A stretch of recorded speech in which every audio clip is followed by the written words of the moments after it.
মুসলমান আজকে মিলাদ নিয়ে বিরোধিতা করে, কিছু মানুষ কিছু কিয়াম নিয়ে বিরোধিতা করে, কিন্তু আপনাকে বলতে চাই ভাই, আপনি মিলাদ করবেন না করবেন না, আপনি কিয়াম করবেন না করবেন না, আপনাকে টেনে তো আমরা মিলাদ করাচ্ছি না, আপনাকে টেনে তো আমরা কিয়াম করাচ্ছি না। বলবেন ভাই মুসলমান মিলাদ এবং কিয়াম প্রসঙ্গে দেওবন্দি ভাইদের সব থেকে বড় পীর, দেওবন্দি ভাইদের সব থেকে বড় পীর কে? হাজী ইমদাদুল্লাহ মুহাজির মাক্কি।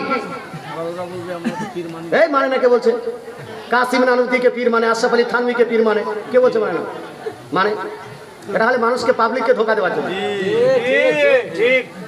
দেওবন্দি ভাইদের সব থেকে বড় পীর, তার নাম হলো হাজী ইমদাদুল্লাহ মুহাজির মাক্কি রহমাতুল্লাহি আলাইহি।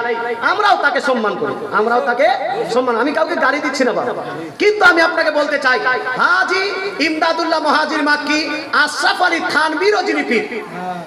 এই মাশাআল্লাহ, আশরাফ আলী থানভীরও যিনি পীর। এই ইমদাদুল্লাহ মুহাজির মাক্কি বলছে আমি প্রতিনিয়ত ভাবে মিলাদ কিয়াম করি, আর কিয়াম করার মধ্যে আমি অনেক মজা পাই। জোরে বলেন সুবহানাল্লাহ, আরে জোরে বলেন সুবহানাল্লাহ। ও দেওবন্দি ভাইজানেরা, আপনাকে বলছি নবীর নাম যখন নিচ্ছে ইয়া নবী সালামুন আলাইকা, আপনিও দাঁড়িয়ে যাবেন, কারণ আপনার বড় পীর দাঁড়িয়েছে। মুসলমান মিলাদ আপনিও করবেন, কারণ আপনার বড় পীর করেছে। এখন বর্তমান কিছু মৌলবি বার হচ্ছে, আপনাদের মধ্যে আর আমাদের মধ্যে ঝামেলা লাগিয়ে দিয়েছে। এই মৌলবিদেরকে বাদ দিন, পুরাতন মৌলবিদেরকে টেনে আনেন। হ্যাঁ, মাঝখানে মৌলবি যারা ঝামেলা লাগাচ্ছিল বাদ, সব বাদ। ওই পুরাতন মৌলবিরা যখন দেওবন্দি সুন্নি সবাই মিলে জুলে ছিল, তাদেরকে নিয়ে আসেন। কথা বোঝা গেল?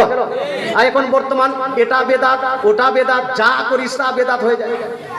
ফাতিহা করো তো বেদাত, মিলাদ করো তো বেদাত, সালাম করো তো বেদাত, ইয়া নবী বলো তো বেদাত, মুসলমান ওই 40 করো তো বেদাত, সব বেদাত।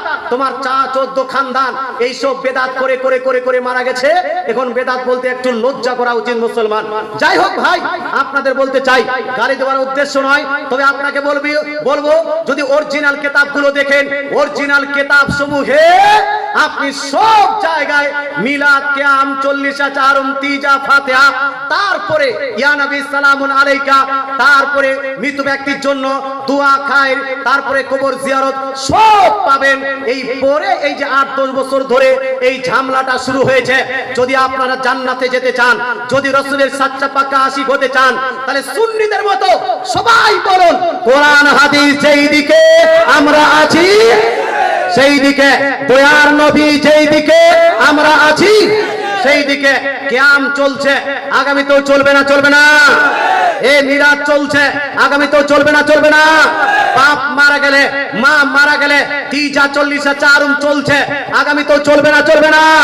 বাপ মা মারা গেলে কোরআন খানি, কালেমা খানি, তাসবিহ খানি এগুলা চলছে, আগামীতেও চলবে না চলবে না?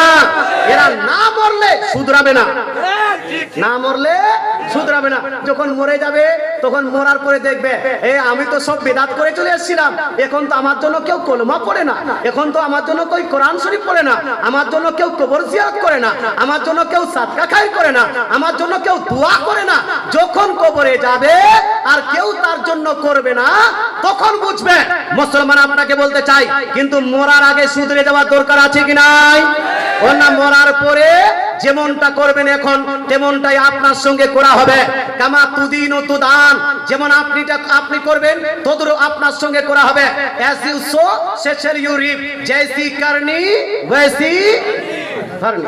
মুসলমান বাপ মা মরে গেলে, বাপ এত জমি জায়গা সম্পদ দিয়ে গেছে আপনাদেরকে, একটু অবশ্যই গরিব মানুষদেরকে ডেকে শুনে একটু খাবার খাওয়াবেন, ফকির মিসকিনকে দান করবেন, মসজিদে দান করবেন, মাদ্রাসায় দান করবেন, তার কবর ঘন ঘন জিয়ারত করবেন, তার জন্য দোয়া খায়ের করবেন। এগুলা করবে কেন করবেন না ভাই?